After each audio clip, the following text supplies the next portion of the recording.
Hello दोस्तों, Ganesha world के इस यूट्यूब चैनल में मैं राहुल सर आप सब दोस्तों का बहुत बहुत स्वागत करता हूं। तो दोस्तों आज की जो वीडियो है वो वीडियो स्पेशल है, ठीक है ना। अर्धवार्षिक आपके जो है ना पेपर चल रहे हैं और आपके अर्धवार्षिक पेपर का जो है ना आज फिजिक्स का पेपर हो गया। और इस फिजिक्स के पेपर के लेवल को अगर देखा जाए तो उसके अकॉर्डिंग हम आपके लिए 11th केमिस्ट्री NCERT के लिए, ठीक है, मोस्ट इम्पॉर्टेंट क्वेश्चन प्रोवाइड करा रहे हैं भाई। मोस्ट इम्पॉर्टेंट क्वेश्चन प्रोवाइड करा रहे हैं और हम ये कह रहे हैं इन क्वेश्चंस को आपको करना है, इन क्वेश्चंस को आपको अच्छे से तैयार करना है, ठीक है, क्योंकि इन क्वेश्चंस में से ही आपका पेपर में जो क्वेश्चन है वो आने हैं, ठीक है।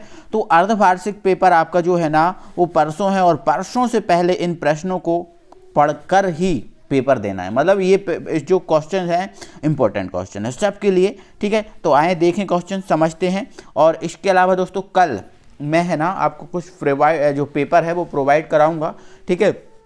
तो उस पेपर को जो है ना जरूर देख लेना। बट वो पेपर होगा वो इससे जो ये आज जो वीडियो है इससे संबंधित उस क्वेश्चन पेपर में जो है ना क्वेश्चंस आएंगे, ठीक है। तो ये वीडियो आपके लिए इम्पोर्टेंट है सबके लिए, ठीक है। तो जल्दी से कंप्लीटली इसको देख लो, सबके लिए इम्पोर्टेंट है, ये सबके लिए मोस्ट इम्पोर्टेंट है। एग्ज़ाम से पहले आपको ज़रूर ये जो है ना वीडियो आपको देखना है, ठीक है।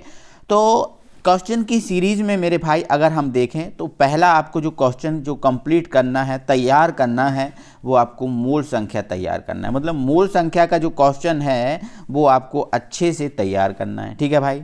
चलो, गुणित अनुपात का नियम क्या है, उदाहरण सहित आपको बिल्कुल तैयार करना है।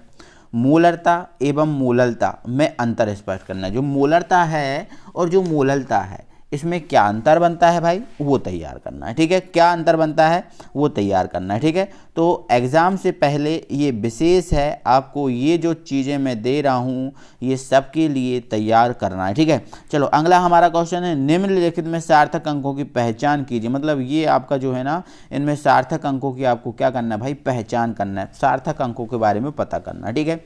तो पहला हमारा ये है 0.0025, ये आपका पहला। इसमें कितने सार्थक अंक हैं वो बताना है। तो भाई इसमें जो आपके सार्थक अंक है वो आपको देख पा रहे हो, दो ही दिख रहे हैं, 2 और 5, तो ये आपके दो सार्थक अंक हो गए इसमें, ठीक है। नेक्स्ट है 208, सबको दिख रहा है भाई इसमें 3 सार्थक अंक है। ये आपको दिख रहा है, सबको दिख रहा है कि इसमें 4 सार्थक अंक हैं। कितने हैं भाई, 4 सार्थक अंक है, सबको दिख रहा है, ठीक है। अब आप इसको देखो तो इसमें आप सब देख पा रहे हैं, मतलब ये 4th है, ठीक है ना, है ना। तो आपको दिख रहा है 1265 1265, ठीक है, .000, ठीक है। तो आप इसमें देख पा रहे हो इसमें भी कितने सार्थक अंक हैं, 4 हैं। कितने हैं भाई, है ना, इसमें भी आप देख पा रहे हो कितने सार्थक अंक हैं भाई, 4 हैं, ठीक है। अगर जो है ना यही इस टाइप इसमें सार्थक अंक 4 हैं, कोई दिक्कत नहीं, 4th में 4 हैं। अगर ये ऐसा लिखा होता कि 126000, बताओ इसमें कितने सार्थक अंक होते। तो आप खुद देख पा रहे हो 3 ये हैं और 3 ये हैं, 6, क्योंकि इसमें दशमलव लगा है और दशमलव के बाद की 0 नहीं गिने जाएंगे इसलिए नहीं गिना, बट इसमें आप देखो 6 हैं, ठीक है ना। चलो, है ना। अब अगला है हमारा, इसमें आप देख पा रहे हो कितने होंगे भाई, 3 ही होंगे। कितने होंगे भाई, 3 ही होंगे, ठीक है ना। तो आपको ध्यान रखना है इस बात को, ठीक है, ध्यान रखना है, ठीक है ना। तो इसमें कितने हैं भाई, 3 है, ठीक है। चलो आगे बढ़ते हैं, ये 1 लिखा हुआ है तो इसमें तो आप सब देख पा रहे हो कितने हैं, 5 हैं भाई, ठीक है, 5 हैं। तो ये आपका 5 हो गया, ठीक है, जो याद रखना भाई इनको, है ना। चलो अगला हमारा दोस्तों क्वेश्चन हमें आप सबको तैयार करना है, यौगिक का मूलानुपाती सूत्र ज्ञात कीजिए, ठीक है, जिसमें 69.9% आयरन और जो 3.1% ऑक्सीजन हो। मतलब यहाँ से आपको मूलानुपाती सूत्र निकालना है, ठीक है। तो वो एक जो न्यूमेरिकल मेथड थी, है ना, जिसमें कॉलम बना के हम करते थे, तत्व लिखते थे, प्रतिशत मात्रा, फिर वो अनुपात निकालते थे, वो वाला क्वेश्चन है, ठीक है ना। चलो आगे बढ़ते हैं, है ना। हमारा अगला क्वेश्चन है, समस्थानिक एवं संभारिक में अंतर, बिल्कुल इंपॉर्टेंट क्वेश्चन है, कंप्लीट ही करना है आपको। आप बहू के नियम को चित्र सहित समझाना है, ये बिल्कुल तैयार करना है। कक्षा और कक्षक में अंतर बिल्कुल विशेष है आपके लिए भाई, तैयार करना, ठीक है। N+L का नियम बिल्कुल आपको करना ही करना है, तैयार है। आयनन विभव, एंथैल्पी क्या है, इसको प्रभावित करने वाले कारक बताइए, बिल्कुल भाई बताना है, क्वेश्चन इंपॉर्टेंट है, ठीक है। सहसंयोजक त्रिज्या और वान डेर वाल्स त्रिज्या क्या है, ये भाई आपको कंप्लीट करना है, ठीक है। ऋण विद्युता क्या है, बिल्कुल ये विशेष है आपके लिए, ऋण विद्युता क्या है, बिल्कुल आपकी विशेष है, ठीक है। इलेक्ट्रॉन बंधुता और ऋण विद्युता में अंतर, बिल्कुल आपके लिए विशेष। संक्रमण तत्व क्या है, इनकी विशेषताएं, ठीक है। मेंडलीव की आवर्त सारणी और आधुनिक आवर्त सारणी, इन दोनों सारणी को आपको तैयार करना है बिल्कुल अच्छे से, ठीक है। तो तैयार जब इनको कर लोगे तो इनमें अंतर अपने आप ही हो जाएंगे, ठीक है। चलो भाई नेक्स्ट क्वेश्चन है सिग्मा एवं पाई बंध में अंतर। बिल्कुल साहब, सिग्मा और जो पाई बंध है इसमें आपको अंतर स्पष्ट करना ही करना है। निम्नलिखित जो अणु में सिग्मा तथा पाई बंध की संख्या बताना, मतलब ये जो आपको अणु दिख रहे हैं इसमें सिग्मा और पाई बंध की संख्या बताना, ठीक है। अब देखो मैं इसमें इसको सॉल्व करके बता दे रहा हूँ भाई। सिग्मा और पाई बंध में मतलब पाई बंध की संख्या बताना है। तो आप विशेष सब जानते हो कि केवल सिंगल बॉन्ड होता है तो केवल आप जानते हो सिग्मा बंध बनता है। अब डबल बॉन्ड होता है तो एक पाई बनता है और एक सिग्मा बनता है, सब जानते हो। और ट्रिपल बॉन्ड अगर होता है तो कितने पाई, 2 पाई बनते हैं और एक सिग्मा बनता है, विशेष सब जानते हो। जैसे हमें C2H2 में मतलब बताना है कितने सिग्मा कितने पाई, तो सबसे पहले C2H2 को तोड़ के लिखेंगे, ठीक है। जब हम तोड़ के लिखेंगे तो C, ठीक है, कितने H हैं, 2, एक H यहाँ लगा दो, ठीक है, C, एक H यहाँ लगा दो, ठीक है, कोई दिक्कत नहीं, ठीक है। अब ये बैलेंस नहीं है तो यहाँ पर बैलेंस करने के लिए यहाँ पर हमें कितने बॉन्ड लगाने पड़ेंगे भाई, 3 बॉन्ड लगाने पड़ेंगे। और जब हम 3 बॉन्ड लगाएंगे तो देखो 3 बॉन्ड तो यहाँ है तो कितने पाई, 2 पाई और एक सिग्मा यहाँ आ जाएगा। और ये सिंगल है तो सिग्मा और ये सिंगल है तो सिग्मा। तो आप देखो कितने सिग्मा हो गए, 1 2 और ये 3 सिग्मा। और पाई कितने हो गए भाई, ठीक है, पाई कितने हो गए, तो आप पाई को भी देख सकते हो, पाई को भी देख सकते हो। पाई कितने हैं, 2, एक ये है और एक ये है, 2 हैं, 2 पाई हो गए और सिग्मा 3। तो मतलब आंसर आपका क्या आने वाला है, मतलब आज का आंसर क्या होगा, 3 सिग्मा 2 पाई, ठीक है।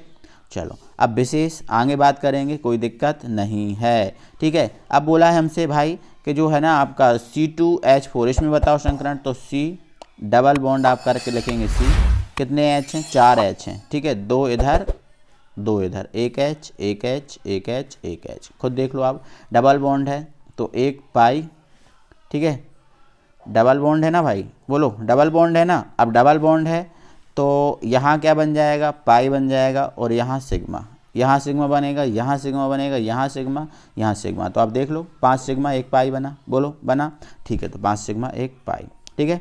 तो इसको आपको ध्यान रखना है, आगे बढ़ेंगे हम, ठीक है, चीज़ों को आगे देखेंगे। अब हमारा है अगला CH4, ठीक है, क्या है CH4।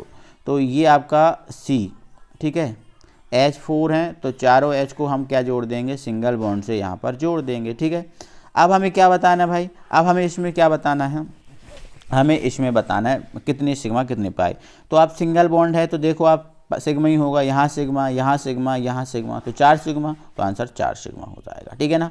तो ऐसे आपको ये कंप्लीट करना, ठीक है। अगला हमारा क्वेश्चन है हाइड्रोजन बंध से आप क्या समझते हैं, इसके प्रकार सहित वर्णन करना है, बिल्कुल करना ही करना है। सामान्य ताप पर जो जल है वो द्रव है जबकि हाइड्रोजन सल्फाइड गैस है, क्यों, इसका आंसर आपको बताना है, ठीक है। तो मेरे भाई अगर हम देखें सामान्य ताप पर जो जल है वो द्रव है जबकि हाइड्रोजन सल्फाइड क्या है, गैस। देखो यहाँ समझो इस क्वेश्चन को, ठीक है। अब जल क्या है, जल होता है H2, जल क्या होता है H2। हाइड्रोजन सल्फाइड क्या है, H2S, बिल्कुल यही होता है, ठीक है। तो आपको आंसर क्या लिखना है वो देखो, आपको क्या आंसर लिखना है वो देखो। तो लिखना है यहाँ पर सामान्य ताप पर H2O द्रव है। इसका कारण यह है कि H2O में हाइड्रोजन बंध पाया जाता है, ये आपको लिखना है अपनी कॉपी में। सामान्य ताप पर H2O द्रव है, इसका कारण यह है कि H2O में हाइड्रोजन बंध पाया जाता है जिससे इनके अणुओं का संगुणन हो जाता है और यह द्रव अवस्था में होते हैं।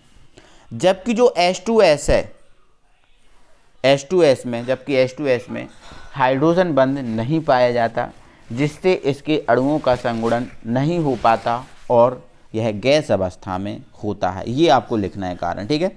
और वैसे भी हाइड्रोजन बंध जानते ही हो, जब आपका क्या जो हाइड्रोजन है H है ना, वो F से O से या फिर N से मिले तो हाइड्रोजन बंध ही बनता है, ठीक है। तो यहाँ पर देखो H2O में हाइड्रोजन बंध होगा बट H2S में हाइड्रोजन बंध नहीं होगा, ठीक है। तो ये क्वेश्चन तैयार करना है। sp संकरण को उदाहरण सहित समझाइए, बिल्कुल आपको समझाना है। H2 संकरण है जो उसको उदाहरण सहित आपको समझाना ही है। MOD सिद्धांत क्या है, बिल्कुल भाई साहब MOD सिद्धांत O2 ऑक्सीजन के लिए ऊर्जा आरेख बनाना ही बनाना है। बनाना ही बनाना है इन क्वेश्चंस को, ठीक है। चलो अगला हमारा क्वेश्चन है केपी और केसी में संबंध। बिल्कुल आप सबको करना है, केपी और केसी में संबंध स्थापित करना है, ठीक है। केपी और केसी में संबंध स्थापित करना है। सम आयन प्रभाव क्या है समझाइए। अम्लीय बफर विलयन और क्षारीय बफर विलयन के एक एक उदाहरण दीजिए। देखो बिल्कुल आपको उदाहरण मिल जाएंगे, टेंशन नहीं लेना, ठीक है। अम्लीय बफर विलयन और क्षारीय। अम्लीय बफर विलयन दुर्बल अम्ल और उसके अकार्बनिक लवण के मिश्रित विलयन होते हैं, ठीक है, कोई दिक्कत नहीं, ये आपको आंसर देना। क्षारीय बफर विलयन, क्षारीय बफर दुर्बल क्षार और उसके अकार्बनिक लवण होते हैं, ये इनके उदाहरण हैं, ठीक है भाई। इनको कंप्लीट कर लेना भाई, इनको कंप्लीट कर लेना। देखो वो क्वेश्चन था सामान्य ताप पर जो है ना, सामान्य ताप पर जो H2 द्रव है जबकि हाइड्रोजन सल्फाइड गैस है, क्यों, ये क्वेश्चन था ना हमारा, ठीक है। तो इसका आंसर आप दे सकते हो, वो अभी आया था ऊपर, ठीक है। चलो आगे बढ़ते हैं, ठीक है, आगे बढ़ते हैं। और ये कुछ क्वेश्चन और हैं यहाँ पर, ठीक है। जैसे यहाँ पर आपसे बोला गया है कि निम्नलिखित अभिक्रियाओं के लिए केसी जो क्या है, केसी कैसे निकाला जाता है वो आपको ज्ञात करो, ठीक है। तो यहाँ पर आपको देखो दोस्तों, ये आपका क्वेश्चन है, ठीक है। मैं थोड़ा सा इसको सॉल्व करा दे रहा हूँ। इनके लिए आपको क्या करना है, केसी की वैल्यू निकालना है। ये आपको रिएक्शन दिख रही होगी, दिखा रहा हूँ, ठीक है। आपको सभी यूनिट के क्वेश्चन प्रोवाइड कर रहा हूँ, ठीक है। सभी यूनिट के क्वेश्चन हैं और सभी यूनिट के इंपॉर्टेंट क्वेश्चन हैं, जिन क्वेश्चन को आपको तैयार करना ही करना है, ठीक है। अब यहाँ समझेंगे ध्यान से, ठीक है। यहाँ से बोला है केसी का मान ज्ञात करना है। तो दोस्तों हमें पता है अगर किसी अभिक्रिया के लिए अगर हम के की वैल्यू निकालें तो वो अभिक्रिया की वैल्यू क्या क्या होती है, ठीक है। सी यहाँ पर क्या होता है, डी होता है ना, अपॉन में, ठीक है, एक सेकंड, अपॉन में क्या होता है, यहाँ ए होता है और यहाँ क्या होता है, बी। ऐसे नहीं होता क्या, बोलो ऐसे ही होता है ना। किसी अभिक्रिया के लिए जो के होता है वो ये होता है। अब सी और डी क्या है, तो सी और डी क्या है भाई, उत्पाद, और ए और बी क्या है, अभिकारक। मतलब उत्पाद को लिखा जाता है ऊपर और अभिकारक को लिखा जाता है नीचे, सिंपल बात, कोई दिक्कत नहीं है, ठीक है। अब यहाँ देखना, जैसे मान के चलो हमारे पास ये अभिक्रिया है, तो ये उत्पाद है और ये क्या है, अभिकारक, ठीक है। तो उत्पाद को हम कहाँ लिखेंगे भाई, उत्पाद को हम कहाँ लिखेंगे, ऊपर, और अभिकारक को कहाँ लिखेंगे, नीचे। तो देखो एनो था, बिल्कुल एनो था। अब ये वाला जो पद होता है, ये दो, जैसे अंक, जो भी अंक लिखा होता है पहले वो घात के ऊपर जाता है। तो एनो लिखा, ये लिखा। अब ये 2 था तो घात 2 लगा दी। ये Cl2 था, बिल्कुल Cl2 लिखा। अब ये नीचे क्या लिखते हैं, अभिकारक, तो NaCl को कहाँ लिखा, नीचे। यहाँ 2 था तो ये हमने 2, यहाँ 2 था तो ये हमने ऊपर लगा दिया 2, ठीक है ना, कोई दिक्कत है, नो ना, ठीक है। आगे चलो, अब जैसे इसके लिए किया है वही चीज़ हम किसके लिए करेंगे, सेकंड अभिक्रिया के लिए, ठीक है। सेकंड अभिक्रिया के लिए इसके लिए करेंगे, है ना, इसके लिए भी करेंगे। देखो मैं करके बता रहा हूँ, ठीक है। तो यहाँ पर अगर हम Kc की वैल्यू निकालें, Kc बराबर, तो CuO की पावर 2, तो CuO की पावर क्या हो जाएगी, 2 हो जाएगी, क्योंकि यहाँ पर क्या है, 2 है, ठीक है। फिर NO2 की पावर कितनी आ जाएगी, 4 आ जाएगी, क्योंकि यहाँ पर 4 है, ठीक है। और फिर क्या आ जाएगा आपका O2, बोलो आएगा ना, ठीक है। अपॉन, अपॉन में क्या आएगा, ये आएगा, ठीक है। चलो Cu, ठीक है, NO3 का होल ट्वाइस, और इसकी घात कितनी आने वाली है भाई, 2 आने वाली है। इसकी घात कितनी आने वाली है भाई, 2 आने वाली। क्यों, क्योंकि यहाँ पर 2 लगा हुआ है, ठीक है। यही बनेगा ना, कोई दिक्कत नहीं है मेरे भाई। इसमें होता क्या है, इसमें होता क्या है कि जो आपका सॉलिड है, सॉलिड के लिए जो सक्रिय द्रव्यमान है उसका मान 1 होता है। तो ये सॉलिड है और ये सॉलिड है, इसके लिए सक्रिय द्रव्यमान का मान क्या हो जाएगा, 1। तो जब इस देखो अब 1 हो जाएगा तो ये भी सॉलिड है ना ये, तो इसके लिए 1 मान हो जाएगा, और ये Cu इसके लिए 1 मान हो जाएगा। जब दोनों कट जाएंगे तो क्या बच जाएगा, ये और ये बचेगा, ठीक है, ये और ये बचेगा ना, ठीक है। तो जब ये और ये बचेगा तो इस कंडीशन में यहाँ पर जो आंसर दिया है वो आपका आंसर ये वाला है, ठीक है ना। तो ऐसे करके आपको इनको याद रखना है, ठीक है। चलो आगे बढ़ें, तीसरी अभिक्रिया के लिए देखो, ठीक है। किसके लिए, तीसरी अभिक्रिया के लिए देखो। तीसरी अभिक्रिया और बिल्कुल सेम है, ये उत्पाद है और ये अभिकारक, बिल्कुल सेम लिखा हुआ है, ठीक है। अब यहाँ पर देखेंगे तो ये बिल्कुल ठीक है। अब ये इसके लिए वैल्यू क्या हो गई, 1 हो गई, इसलिए देखो ये 1 आया, और बाकी ये अभिकारक नीचे रखा जाता है तो सेम है, ठीक है। यहाँ पर देखो तो ये सॉलिड है तो इसके लिए वैल्यू क्या आ जाएगी, 1 आ जाएगी, केवल F2 लिखाया जाएगा, तो ये ऐसा लिखा हुआ, ठीक है। तो ये समझना आप, ठीक है, ध्यान रखना है इसको, ठीक है। लुईस अम्ल और लुईस क्षार से आप क्या समझते हैं, कुछ उदाहरण सहित आपको क्या करना है, समझाना है। लुईस अम्ल और लुईस क्षार बिल्कुल आपको कंप्लीट करना है। बफर विलयन क्या है बिल्कुल आपको बताना है। और ये कुछ यौगिक हैं जिनके आपको IUPAC नाम तैयार करने हैं, ठीक है, जिनके आपको क्या करना है भाई, IUPAC नाम तैयार करने हैं, ठीक है। जैसे आपको ये देखा है, इसका नाम क्या है, एथेनॉल, इसका नाम क्या है, एथेनल, ठीक है, मतलब इसका नाम एथेनॉल कर लेना, ई की जगह ए बना लेना, ठीक है, क्या बना लेना, ई, तो ये एथेनॉल, ठीक है, ई की जगह ये है, इसकी जगह भी आप ए बना लें, ठीक है। तो ये इनके IUPAC नाम आपको विशेष तैयार करनी है, ठीक है।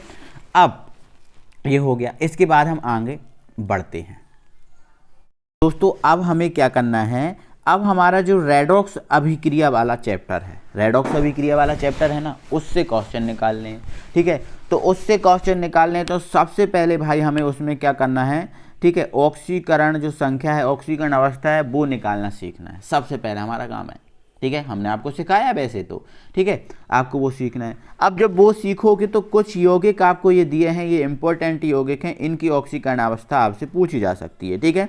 जैसे K2Cr2O7 में Cr की ऑक्सीकरण अवस्था निकालो, तो देखो कैसे निकालना, हमें वैसे भी निकाल, K2 की क्या होती है, K2 की क्या होती है, +1 होती है, बट 2 हैं, तो ये हो गया, ठीक है। अब Cr की निकालना, तो जिसकी निकालना उसको x मान लेते हैं, 2x।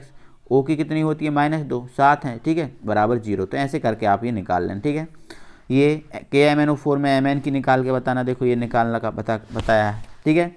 Na2S4O6 में S की निकाल के बतानी है, ठीक है, ठीक है। तो ये आपको यौगिक हैं, ये आपके विशेष तैयार करनी है, ये यौगिकों को, ठीक है, समझ गए ना। चलो इसके बाद और दिखा देते हैं, ठीक है। जैसे H2 है ना, PO4 में P की निकालनी, देखो ऐसे निकाली गई, K2Mn4 में Mn की ऐसे निकाली गई, ठीक है। तो देख लो आप, है ना, MnO2 Mn की, देखो सब ऐसे निकाले गए, ठीक है। तो एक बार आप स्क्रीनशॉट लेना चाहते हैं तो ले लो, ठीक है। चलो इसके अलावा आपको क्या करना है इस यूनिट से तैयार, तो इस यूनिट से आपको तैयार करना है अगला क्वेश्चन। आप लिख लो, इन क्वेश्चन को लिखो, ऑक्सीकरण अवस्था एवं संयोजकता में अंतर स्पष्ट कीजिए, ठीक है।